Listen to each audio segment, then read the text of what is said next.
수 있어. 남편이나 서울 여기서 여러분 집까지 백으로 갈 수 있어요. 여러분이 한 말에 따라서 그게 여러분의 파워예요.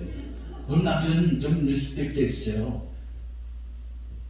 남자들 마음이 사귀어 있어요. 자꾸만 가르치려고 하지 마세요. 집에 들어가시면요, 남편들이 잘하는 거 그걸 좀 칭찬해 주세요. 근데 여러분 가정의 일은 여러분보다 못하잖아요. 그걸 가지고 평가하지 마세요. 집안 청소 제대로 할 수 있어요? 못하잖아요. 그거 하나 청소 못하냐? 사과 하나 제대로 못 깎냐? 우리가 사는 삶이 그렇죠. 왜 이렇게 자꾸 믿게 보이는지 모르겠어요. 그죠? 그러다 보면 이게 말이 안 나가요. 서로 좀 올라갈 때가 참 많이 있죠. 불편하죠. 예수님께서는 우리가 다 이렇게 티도 있고 들보도 있고 그래요. 사실은 우리가 다 잘하지 못하죠. 잘하는 게 있다면 또 잘 못하는 게 있어요. 근데 사실 어떻게 보면 잘하거나 잘 못하는 행위가 문제가 되는 게 아니고요. 내가 갖는 그 사람에 대한 관계의 병준이에요. 이게 관계가 좋으면 나쁜 것도 좋게 보여요. 개성이 있다고 이렇게 막 좋게 보여요. 그런데 관계가 안 좋으면 이게 좋은 것도 어떻게 보여요? 이렇게 밉게 보여요. 그러니까 좋은가 나쁜가의 행위가 아니라 내가 내 마음 가운데 그에 대한 관계가 어떤가. 그렇게 보면 달리 보여질 수가 있습니다. 그런데 우리는 늘 급해요. 내 눈에 보이는 티를 반드시 고쳐주고 싶거든요. 이렇게 가만 안 놔두죠. 그러다 보니까 자꾸 이렇게 말을 하다 보면 냉전이라는 게 하루에도 여러 번 일어날 수가 있어요. 순간 파고드는 미움들, 갈등들 어떻게 해결해야 할 것인가. 그래서 우리가 한번 생각해 봅니다. 상대방의 흠이 보이는데 때로는 안 보려고 해도 자꾸 보여요. 내가 그거 안 봐야지 하는데도 나도 모르게 자꾸 그렇게 보인단 말이죠. 그래서 다시 한번 혹시 내가 자꾸 미워지고 흠이 자꾸 보이면 뭘 먼저 생각해 보라고요? 내 마음속에 그를 향한 진심이 무엇인지 한 번 더 정리해 볼 때 내 생각에 또 보이는 것이 바뀔 수가 있습니다. 우리가 행동을 바꾸려면 왜 그걸 못 고쳐요? 라고 100번 얘기해도 안 됩니다. 왜냐하면 행동이 바뀌어지는 데는 세 과정이 있어요. 첫 번째 과정이 인지 과정입니다. 그리고 두 번째가 공감이에요. 인지가 확실하고 마음의 공감이 일어나면 행동은 바꾸지 말라고 해도 바꿉니다. 그런데 인지 과정은 잘 설명되지 않고 자꾸 보이는 행동만을 꾸짖거나 교정하려고 하면 절대 안 바뀌어요. 왜요? 이분의 인지 과정에 그렇게 할 마음이 아직 준비가 안 돼 있거든요. 그러니까 뭔가를 바꾸려면 행동을 보지 마시고 그가 뭘 인지하고 있는지를 보시고 설명을 하면 세상이 바뀝니다. 그래서 우리가 조금 관계가 안 좋거나 자꾸 흠이 보이거나 내가 자꾸 불편하면 그 불편한 사실에 자꾸 집착하지 마시고 그가 어떻게 이 사실을 인지하고 있는지에 대한 대화를 한 번 더 해보실 필요가 있어요. 그래야 편안해지고요. 행동은 금방 바뀔 수가 있습니다. 그렇게 노력해도 안 되는 경우 무엇 때문에 안 되는가? 몇 가지 특별한 사실이 우리 마음 가운데 작동하고 있기 때문에 그렇습니다. 성경에 보면 이런 얘기가 하나 있어요. 마리아는 참 버려진 여인이었는데 그가 예수님 안에서 자존감을 회복합니다. 용서를 받아요. 얼마나 감사한지.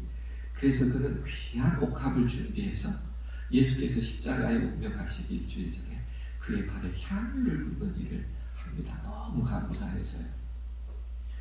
그런데 12제자 중에 유다라는 제자가 이 마리아가 옥합을 깰 때 이게 한 1년분에 해당하는 돈으로 사야 하는 귀한 옥합이었거든요.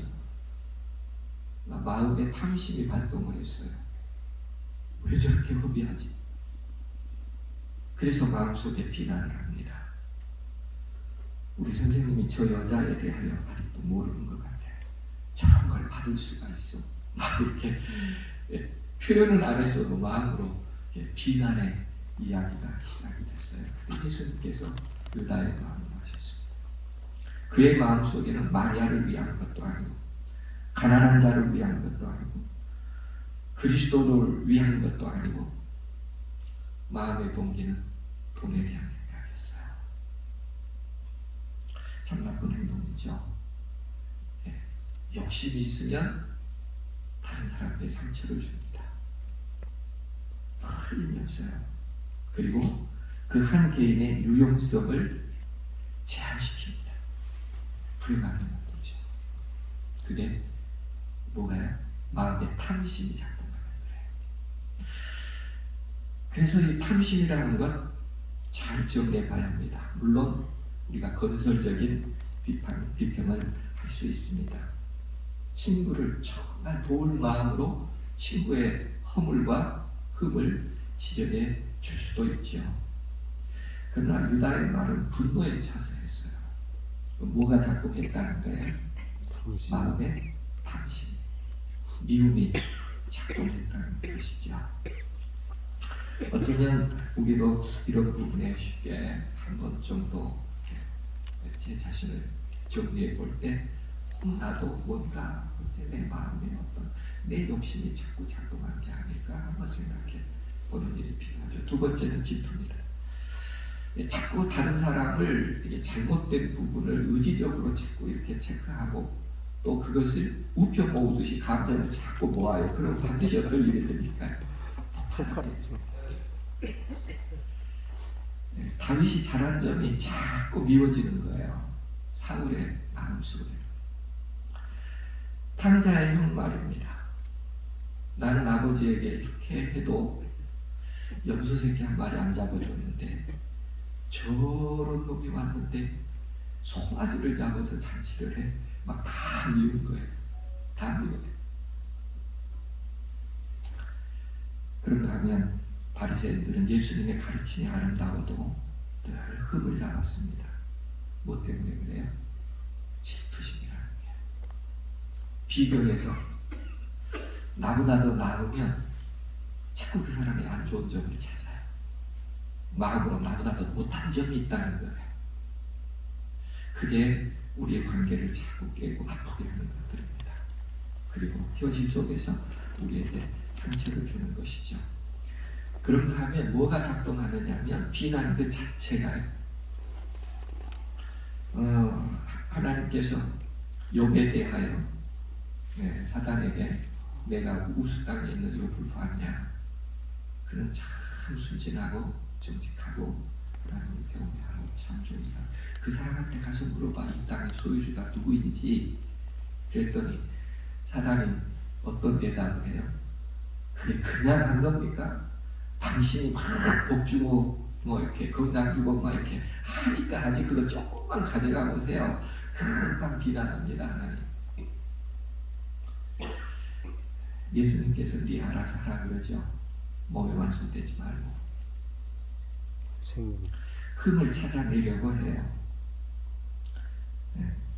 왜냐하면 그렇게 하는 것이 자기 속이 시원하다고 생각해요.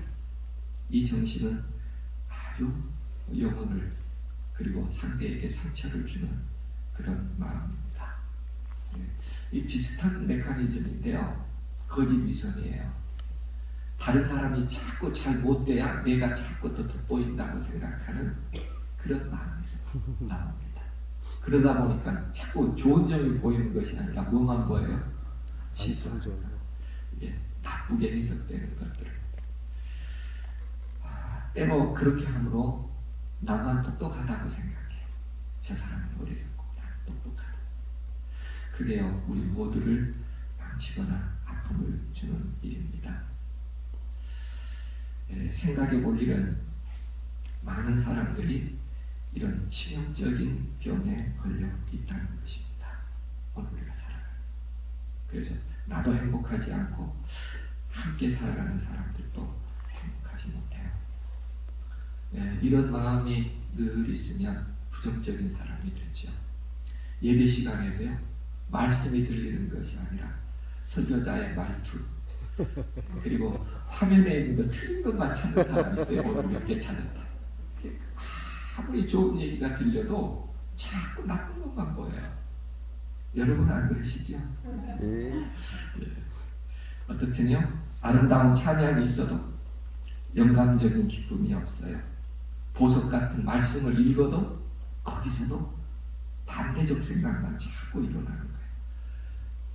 말씀이 진리로 가득해도 덕을 세우는 일에 조금도 기여할 수 없지요. 뭐가 문제인가? 우리 사람의 유연성을 제한할 뿐만 아니라 칭찬할 수 있는 아름다움은 없어요. 그러기에 살아갈 수 있는 삶의 축복들을 상실하게 되고 내 마음을 변화시키는 일이 불가능해져요. 왜냐하면 그런 사람으로 내 스스로 고착되기 때문에 그렇습니다. 결국은 뭐가 달라지게 될까요? 운명이 달라지게 됩니다. 습관적으로 나쁜 것만 보는 사람이 되기 때문에 신뢰받지 못하는 사람이 되죠. 결국 나만 외톨이가 돼요. 그게 우리가 이렇게 자꾸 남의 티를 또 흠을 볼 때 우리 가운데 자연스럽게 나타나는 일입니다. 그 결과가 늘 함께 생활하는 것에 불편을 주고 아픔을 주게 되죠. 고양이가 하루는 버킹엄 영국 궁전에 갔답니다. 볼 게 얼마나 많겠어요. 가서 뭐뭐 봤냐고 물었더니 여왕 의자 밑에 있는 쥐를 봤다는 거예요. 그러니까 좋은 에덴에 왔는데 정말 치유가 될 수 있는 것만 봐도 시간이 없는데 혹시 우리 마음에도 불편한 것을 보고 있지 않는지. 여러분 안 그러실 것 같아요. 그죠? 즐겁지 오늘도? 그런 마음이 참 중요합니다. 한 분의 경험 아마 들으셨을 거예요. 이런 경험이 있었답니다. 사기를 당해 전재산을 날렸습니다.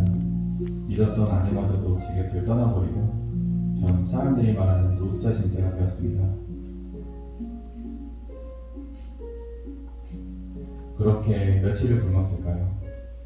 하루는 너무 배가 고파 용산역 앞에 내려선 식당들을 돌며 밥 한 술을 구걸했습니다. 하지만 마치 약속이라던 듯 아무도 절 받아주지 않더군요. 어느 곳은 절 두들겨 패기도 했고 또 어느 곳은 저를 쫓기 위해 개까지 풀었습니다. 독한 마음에 밤에 휘발유를 뿌려 불질러버리겠다는 생각에 한 집 한 집 X자를 쳐가기 시작했습니다.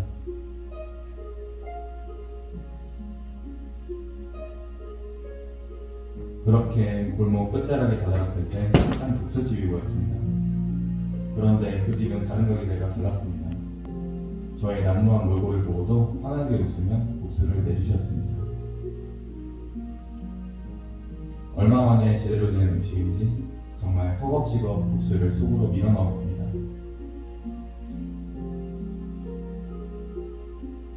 그런데 주인 할머니가 갑자기 제 그릇을 빼앗아 갔습니다. 내 행색을 보고 이러는구나 싶어 화가 치밀어 오르는 순간 제 눈앞에 새 국수 그릇이 놓여있더군요. 이게 웬 횡재냐고 새 국수도 입에 털어넣었죠. 배가 좀 부르자 돈이 없다는 게 떠올랐습니다. 주인 할머니에게 무슨 말을 어떻게 해야 하나 걱정이 되기 시작했습니다. 에라 모르겠다 대체라 하고 싶었지만 도저히 그럴 자신이 없어 주인 할머니가 다른 국수를 삶는 틈을 타 자리를 박차고 뛰어나왔습니다. 그렇게 한참을 다른 박지에 치고 있는데 주인 할머니의 목소리가 뒤에서 들려왔습니다. 그 말을 듣는 순간 저는 그 자리에 주저앉아 펑펑 울었습니다. 그냥 가, 뛰지 말고 넘어지면 다쳐. 돈을 내지 못할 것을 알면서도 친절하게 맞아주시고 말없이 한 그릇을 더 내어주시고 말 한마디 없이 도망가는 저에게 오히려 더 제가 걱정을 하신 거죠. 노숙자가 이 가게 할머니에게는 피로 보이지 않는 것입니다. 사연은 남편이 일찍 세상을 떠나서 네 자녀와 함께 아픈 생활을 한 경험이 있어요. 그것을 소중히 간직했어요. 노숙자가 오면 그때 자기의 배고픔과 아픔, 내 아이들과 어떻게 모멸을 받으면서 살았던지, 죽으려고 연탄불을 피다가 거기에 다시마를 얹어서 냄비에 물을 끓이다가 거기 국수를 넣었는데, 이렇게라도 내가 살아야지. 그리고 국수집을 한 게 오늘에 이르렀고, 그 노숙자를 보면서 다시 말하면 거룩한 것, 진주를 개나 돼지에게 주지 않은 것입니다. 행복을 주고 싶었고 희망을 주고 싶었어요. 이분은 후에 해외에서 크게 성공한 사람이 되었다고 이 글의 마지막은 기록하고 있습니다. 그렇습니다. 인지 어떻게 이해하고 볼 것인가, 그게 우리를 변화시키고 공동체를 변화시킬 수 있는 것입니다. 오늘도 아름답게 봤으면 좋겠고요. 내 지난날의 아픔이 있거든. 그것을 헤아려 볼 수 있을 때 아름답게 우리 주변 변화시킬 수 있고 그곳이 천국이라고 말할 수 있는 삶이 될 것입니다. 아멘. 두 번째 보려고 하는 말씀은 외식하는 자여, 먼저 내 눈 속에서 들보를 빼라. 그런 후에야 밝히 보고 내가 바른 일을 할 수 있을 것이다. 거룩한 것을 개에게 주지 말고 너희 진주를 돼지 앞에 던지지 말라. 이렇게 이야기합니다. 눈 속에 있는 티나 들보를 보면서 정작 거룩한 것이나 진주를 소용도 없는 짐승에게 줘버리는 그런 어리석은 삶을 살지 말아라. 그런 뜻입니다. 가치 있는 것을 무가치하게 여기지 말아라.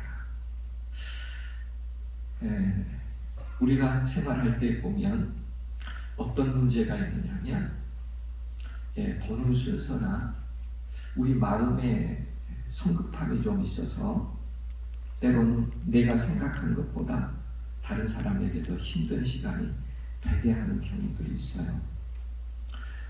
도덕은 상대를 보는 것이 아니라 보는 순서가 나를 먼저 보고 그 다음에 상대를 보면 도덕의 순서가 잡힙니다. 그런데 상대만 자꾸 보면 내 들보가 보이지 않아요. 그래서 상처가 되고 관계가 깨질 수가 있죠. 두 번째는 인의 행동입니다. 일방적이라고 하죠. 돼지는 여물을 줘야 합니다. 그런데 뭘 주면요? 진주 주면 몰라요. 그 값을 알아요, 몰라요? 몰라요. 오히려 화냈다 그랬어요. 폭행은 내 일방적 행위에서 나와요. 내가 그녀를 사랑한다고 해서 폭행하는 것은 범죄입니다. 내가 아무리 그를 사랑한다고 할지라도 일방적일 때 그것을 폭력이라고 정의해요. 근데 우리는 가끔 그 폭력을 인식하지 못하고 내가 무조건 일방적이에요. 내 말대로 해요. 이게 어떤 사람에게는 폭력이 됩니다. 그런데 우리는 그렇게 생각하지 않을 때가 참 많이 있거든요. 그래서 우리에게 구별해보라. 순서를 구별하고 내 인위성이 아닌지 일방적이었지 않는지 한 번 더 내 자신을 스스로 보면 우리가 거룩한 것을 개에게 혹은 진주를 돼지에게 던지는 결과를 피할 수 있다. 이렇게 얘기합니다.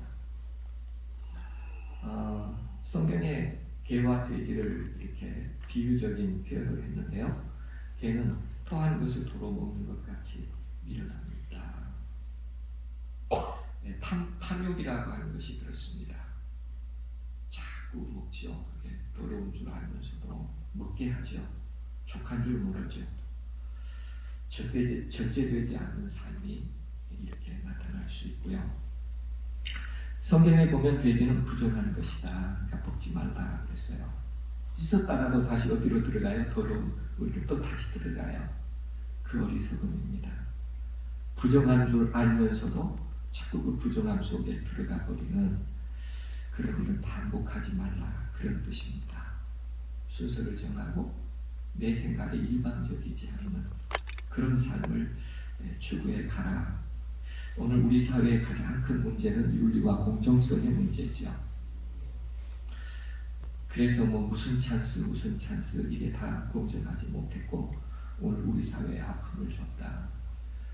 또 우리가 알고 있으니까 하는 일방적 일들이 우리 사회를 힘들게 했다라고 얘기하기도 합니다. 그런데 가끔은 이게 의지적으로 나타날 때 있어요. 한 10여 년 전에 청계천을 보고 난 다음에 은어가 찾아왔다 이런 기사가 있었습니다. 그래서 아주 생태계가 복원됐다고 보도 자료를 냈는데 나중에 알고 보니까 한강에 41만 5천 마리 은어 풀었는데 이 청계천에서 발견된 건 딱 한 마리 발견됐다. 근데 생태계가 복원됐다 이렇게 썼다는 거예요. 예, 어떻든요. 우리가 살다 보면 이런 일을 하게 되기도 합니다. 그래서 이제 학자들이 그것을 정리해 본 다음에 아직 복원됐다고 말하기는 어렵겠다. 청계천 어종이 27종이 있는데 섬진강에서 사는 어종이 한 종이고 두 종류는 조개에서 산란해야 새끼를 까는 종도 거기 있는데 청계천에는 아직 뭐가 없다? 조개가 없다. 그런데 어떻게 그 물고기가 생태계 복원이라고 말할 수 있다. 물론 보는 시각이 다 다를 수 있습니다. 그러나 우리에게 지혜롭지 못한 행위를 반복하지 말라. 그게 상당히 중요하다고 얘기합니다. 이 정의라고 하는 강의를 하는 교수는 마이클 샌들이라는 교수는 이런 얘기를 했어요. 자꾸 경제를 쫓아가다가 도덕을 잃어버렸다. 경제를 추구하는 이유는 더 아름다운 세상을 만들기 위하여 경제를 추구했는데 경제만 추구하고 뭘 잃어버린 세상이 됐다는 거예요. 정의를 잃어버린 세상이 됐다. 그 경계를 한번 생각해보라 그렇게 얘기합니다. 이어령 교수도 이 이야기를 반복적으로 했어요. 거룩한 것을 아름답게 회복하라. 경계선에 있지 말라. 그 말은 무슨 뜻이에요? 왔다 갔다 그렇게 하지 말고 항상 바른 위에 있어야 한다. 도덕적 가치를 세우고 경계선에 왔다 갔다 하지 않아야 된다. 우리는 가끔 이런 생각을 할 수 있어요. 남의 물건을 가져왔고 여기는 그런 일이 없는지 모르겠어요. 근데 저 아래는 가끔 봄철 되면 어느 분이 막 병원에 와서 항의했어요. 고사를 봐도 고사를 다 따라버렸다는 거예요. 누가 따랐을까요? 환자들이. 여러분 상상이 바뀔게요. 그 고사를 또 다 옆방에 나눴어요. 그러면 적당한 건가요? 남의 그 가져온 건 생각 안 해요. 내가 이렇게 다 나만 안 먹고 다 나눠오면 자기가 정당하다고 얘기합니다. 한 번 더 생각해보라는 거예요. 경계를 잘 이해하고 생각해보라. 그 경계를 항상 바르게 가진 사람의 결과가 하나 있는데요. 이분은 74년 9살 된 소년을 유괴했다고 19살 될 때 집에서 가족과 함께 TV를 보고 있었는데 증언하는 사람이 그 사람 인상 차이가 같다고 얘기한 바람에 잡혔습니다. 이렇게 젊을 때 들어가서 35년 옥살이 했어요. 다 늙어서 나옵니다. 얼마나 힘들었겠어요, 그죠?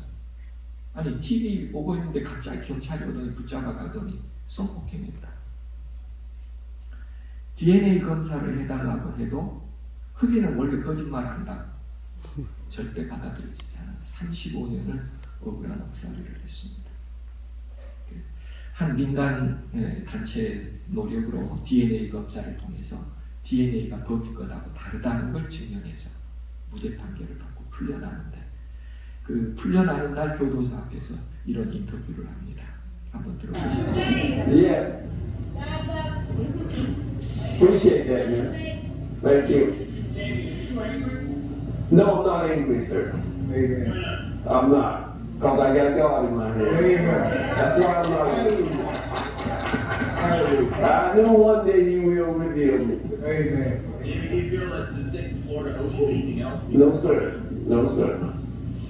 Only God. Amen. I owe Him. Amen. This means that the person who really committed this very heinous crimes is still out there somewhere. But God will take care of him just as well as He took care of me. Amen. Very good. 들으셨어요? 예, 죄송합니다. 제가 이 자막을 넣어야 되는데 못 넣었어요. 그런데 이분이 하는 말은 이런 말을 했어요. 어떤 여성분이 그러죠. 하나님은 당신을 정말 사랑하십니다. 받아들입니다. 고맙습니다. 감사합니다. 그 남분이 이렇게 얘기해요. 제임스, 혹시 분노하지 않으셨어요? 억울한 거 35년 화나지 않았느냐? 그때 이렇게 얘기합니다. 아니요. 분노하지 않았습니다. 하나님이 저와 함께 계셨기 때문에 분노하지 않았습니다. 제가 아는 것은 언젠가 하나님께서 저를 다시 회복시켜낼 것이라고 믿었습니다. 한 여성이 다시 질문합니다. 아직도 진범이 살아있는데 어딘가 있는데 그 진범에 대해서는 어떻게 생각하십니까? 그 사람이 언제라도 제가 진범입니다 한마디만 했으면 이 사람 풀려났잖아요. 그러니까 누구에 대한 미움이 있을 가능성이 있어요? 그 진범에 대해서. 그 사람에 대해서 어떻게 생각하십니까? 그는 이렇게 말합니다. 하나님께서 나를 인도하신 것처럼 그도 인도하실 것이라고 믿습니다. 한 남성이 마지막에 다시 질문해요. 국가가 170만 달러를 지불하도록 했는데 35년 무고한 옥살이 이 돈으로 충분합니까? 이렇게 물었습니다. 그때 이분은 이렇게 말합니다. 하나님께서 저를 위해 그보다 더 많은 값을 이미 지불해 주셨기 때문에 나는 국가가 보상해 주는 것 그거 얼마인지에 대해서 크게 문제 삼지 않습니다. 경계에 왔다 갔다 하는 사람과 확실한 도덕적 가치를 마음에 간직하고 거룩한 것을 개에게 던지지 않는 사람의 삶은 전혀 다른 모습이죠. 아멘. 오늘 예수님께서 우리들에게 이 말씀을 주실 때 우리와 하여금 구별하게 합니다. 귀한 것과 천한 것을 구별할 수 있어야 한다. 천국은 이런 자의 것이라고 얘기합니다. 오늘도 우리 삶에서 경계에 있거나 혹시 내 마음에 어떤 또 다른 생각들 때문에 서로에게 흠이나 혹은 아픔을 이렇게 보고 또 주는 그런 삶이 아니라 서로를 회복시켜 갈 수 있고 아름다움이 그리고 천국이 우리 가운데 있는 그런 삶을 살아갔으면 좋겠습니다. 아멘. 예, 한 부분이 더 있는데요. 그냥 다 지나가야 될 것 같습니다. 그리고 마지막 부분만 함께 보죠. 우리가 이렇게 살면 말이에요. 예, 첫 부분입니다. 나의 기뻐하는 금식은 흉악의 결박을 풀어주냐, 멍에의 줄을 끌어주냐, 압제당하는 자를 자유케 하며 모든 멍에를 꺾는 것이 아니겠느냐. 다른 사람에 대한 배려를, 내 마음의 상처를 어떻게 치유할 것인가. 이분은 재발했습니다. 예, 그런데 재발한 이유가 있었어요. 형제들 간의 미움과 분노와 갈등이 암에서 낫기는 했는데 가정의 일로 형제들 가운데 계속 서로를 위해서 서로에게 비난을 하면서 다퉜던 것이죠. 그가 재발한 다음에 하나 배우고 싶은 게 있었습니다. 앞으로의 삶은 하나님께 맡길 테니 제발 하나님의 사랑이 무엇인지 그것만 저에게 알려주십시오. 하나님의 사랑을 저의 가슴으로 느낄 수 있게 해주십시오. 매일 이 기도를 드렸어요. 자기가 무엇 때문에 아팠다는 걸 알았으니까요. 형제 간의 반목 때문에 아팠다는 걸 알았으니까요. 그리고 언젠가부터 용서 못해서 괴로워했던 일들이 다 용서되기 시작했습니다. 마음이 편안해졌어요. 새로 태어난 기분이었습니다. 행복감도 밀려왔어요. 두려움도 사라졌어요. 그래서 마음속에 치유될 거라고 믿었습니다. 그리고 항상 감사한 마음을 가지자. 마음의 생각을 바꿨어요. 그리고 하나하나 감사한 조건들로 하나님께 감사하다고 기도드리기 시작했습니다. 그 사랑이 가족을 통해서 가족의 사랑으로 나타나게 됐고요. 주체할 수 없는 눈물들이 흘러내렸어요. 결과는 어떻게 됐을까요? 검사 결과가 놀라웠습니다. 2달 전에 있었던 종양이 깨끗하게 사라지고 보이지 않는 것이죠. 모든 수치도 정상이었습니다. 의사 선생님도 놀랐어요. 그래서 2달 전 MRI 사진을 비교해 보면서 2번, 3번 오늘 우리가 남의 흠과 티를 보는 일, 그것은 우리를 상하게 하는 것이죠. 거룩한 것을 거룩하게 지켜가는 것, 개에게 던지지 않는 것, 얼마나 아름다운 일인지 모릅니다. 오늘도 하나님께서 우리 마음에 역사해 주시고 우리의 인식을 거룩한 것으로 진주처럼 아름답게 변화시켜 주시는, 그렇게 하기 위해 우리의 삶과 마음을 의탁한 저와 여러분이 되기를 간절히 바라면서 말씀을 드리겠습니다. 아멘. 감사하신 하나님, 우리의 보는 것을 변화시키기를 원합니다. 보이지 않는 아름다움을 볼 수 있도록 축복하여 주옵소서. 우리의 귀를 주님께 의탁합니다. 들리는 것만 듣지 않게 하시고 마음에 말씀하시는 세미한 음성을 들으며 우리의 삶을 정결하고 깨끗하며 아름답게 삶 속에서 이웃과 친구와 가족과 함께 거룩해지는 기쁨을 갖는 행복한 날이 되도록 축복하옵소서. 우리의 마음을 다시 한번 하늘을 향하여 열어주시기를 간절히 간구하옵니다.